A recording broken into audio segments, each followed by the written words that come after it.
Hello friends, welcome back to Karuna's cooking channel. ఈరోజు recipe మెంతి చెక్కలు. చిన్న చిన్న టిప్స్ ఫాలో అయినట్టయితే క్రిస్పీగా చాలా బాగా వస్తాయి.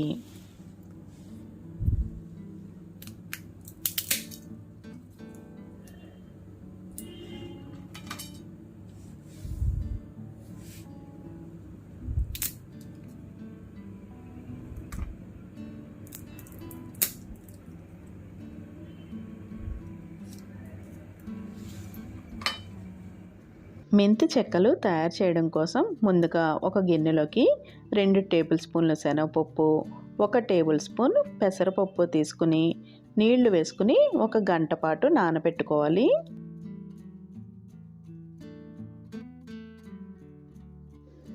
గంట తర్వాత శనగపప్పు ఇంకా పెసరపప్పు కూడా నానిపోయి ఉంటుంది. ఇప్పుడు ఒకసారి కడిగేసుకుని నీళ్ళన్నీ కూడా వంపేసుకోవాలి. శనగపప్పు ఇలా గోటితో గిల్లినప్పుడు ఇలా విరిగినట్టయితే మనకి శనగపప్పు నానిపోయినట్టే అండి.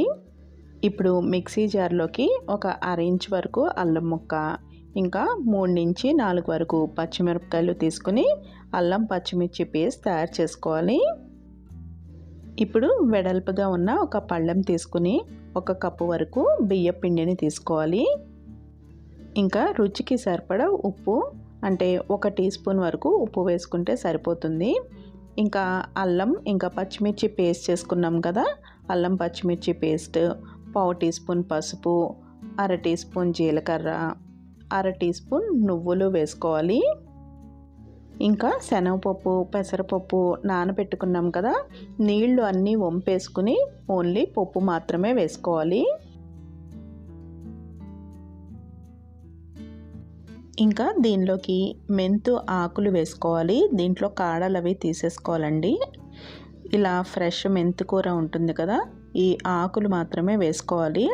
అలాగే మరి ఎక్కువ మెంతుకూర వేసుకుంటే చేదు వచ్చేస్తుంది, అందుకని కొంచెం మెంతుకూర వేసుకోవాలి. 1 గుప్పెడు వేసుకుంటే సరిపోతుందండి.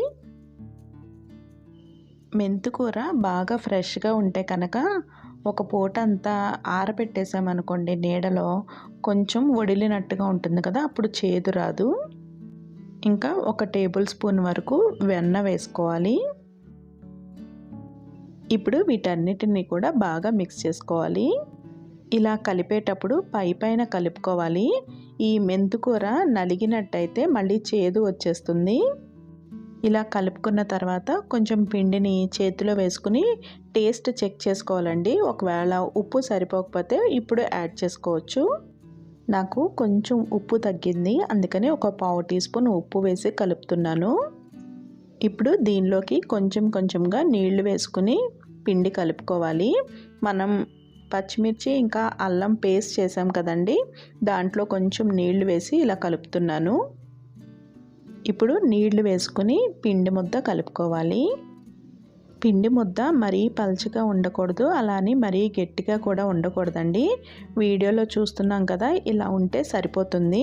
మనకి ఇలా పొడి పొడిగా రాలిపోయినట్టుగా ఉంటుంది, కానీ మనం చెక్కలు తయారు చేసుకునేటప్పుడు పర్ఫెక్ట్గానే వస్తాయి.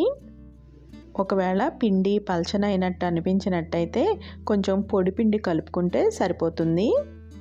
చెక్కలు చేసుకోవడానికి పిండి కన్సిస్టెన్సీ ఈ విధంగా ఉండాలండి. ఇలా ముద్ద చేసుకున్న తర్వాత మనం ఇలా ప్రెస్ చేసినప్పుడు చుట్టూ మనకి కొంచెం బ్రేక్ అయినట్టుగా ఉన్నాయి కదా, అలా అయినట్టయితే మనకి పర్ఫెక్ట్గా వస్తాయి. చూసారు కదా, ఇలా ఈ అంచుల వెంట కొంచెం పగిలినట్టుగా ఉన్నాయి కదా, అలా రావాలన్నమాట. ఇప్పుడు కొంచెం పిండిని పక్కకు తీసుకుని మిగిలిన పిండి మీద తడి క్లాత్ని పెట్టినట్టయితే మనకి పిండి ఆరిపోకుండా ఉంటుంది. ఇప్పుడు చెక్కలు తయారు చేయడం కోసం ఒక ప్లేట్ కానీ చపాతీ పీట కానీ తీసుకుని దానిపైన పాలిథిన్ కవర్ని పెట్టుకోవాలి. వీడియోలో చూపిస్తున్నట్టుగా పాలిథిన్ కవర్కి కొంచెం నూనెని అప్లై చేసుకోవాలి.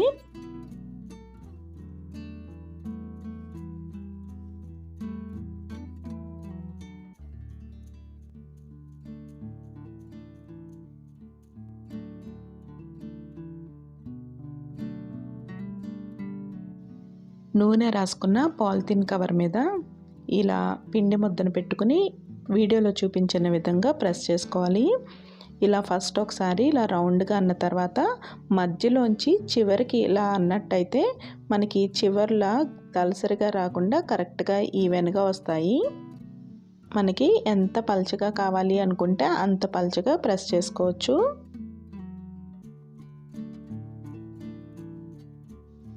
ఇప్పుడు పాలిథిన్ కవర్ని తీసిన తర్వాత ఈ పిండిని జాగ్రత్తగా చేతిలోకి తీసుకోవాలి.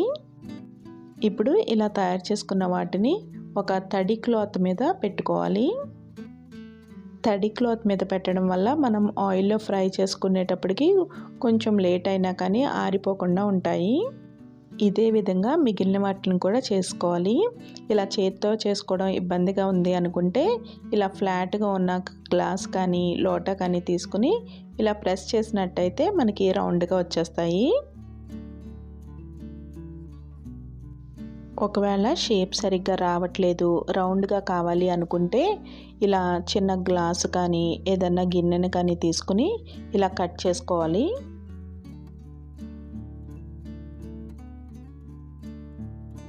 పక్కన ఎక్స్ట్రా ఉన్న పిండిని తీసేసుకోవాలి. మళ్ళీ ఈ పాలిథిన్ కవర్ని మళ్ళీ ఈ పిండి పైకి పెట్టుకుని మళ్ళీ ఫ్లాట్గా ప్రెస్ చేసుకున్నట్టయితే మనకి షేప్ కరెక్ట్గా వస్తుంది. దలసరిగా లేకుండా కరెక్ట్గా ఉంటాయి. చూసారు కదా, ఫస్ట్ టైం చేసినా కానీ ఇలా గ్లాస్తో ఇలా కట్ చేసుకుంటే మనకి షేప్ కరెక్ట్గా వస్తాయి. ఇదే విధంగా కొన్నిటిని తయారు చేసుకున్న తర్వాత ఆయిల్లో ఫ్రై చేసేసుకోవాలి. ఆయిల్ బాగా వేడిగా ఉండాలండి. నూనె కాగిందో లేదో ఒకసారి కొంచెం పిండిని వేసుకుని చెక్ చేసుకోవాలండి. నూనెలోకి ఇలా పిండి వేసినప్పుడు పైకి వచ్చేసినట్టయితే మనకి ఆయిల్ కరెక్ట్గా కాగిపోయినట్టే. ఇప్పుడు తయారు చేసుకున్న ఈ చెక్కల్ని వేసుకోవాలి. ఈ చెక్కలు వేసిన తర్వాత అస్సలు కలపకూడదండి. గరిటతో కలిపితే మళ్ళీ విరిగిపోయినట్టుగా అయిపోతాయి.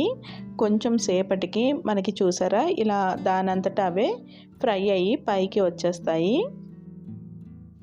చూసారు కదా, ఇలా ఫ్రై అయిన తర్వాత ఇలా పైకి వచ్చేస్తాయి. ఇప్పుడు గరిటతో టర్న్ చేసుకోవాలి. రెండు వైపులా కూడా గోల్డెన్ బ్రౌన్ కలర్ వచ్చేంత వరకు ఫ్రై చేసుకోవాలి.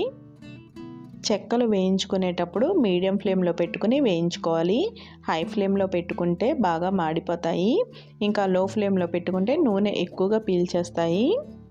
ఆయిల్లోంచి తీసిన వెంటనే ఇలా ఆయిల్ ఉన్నట్టుగా కనిపిస్తుంది, కానీ చల్లారిన తర్వాత ఆయిల్ ఏమీ ఉండదండి.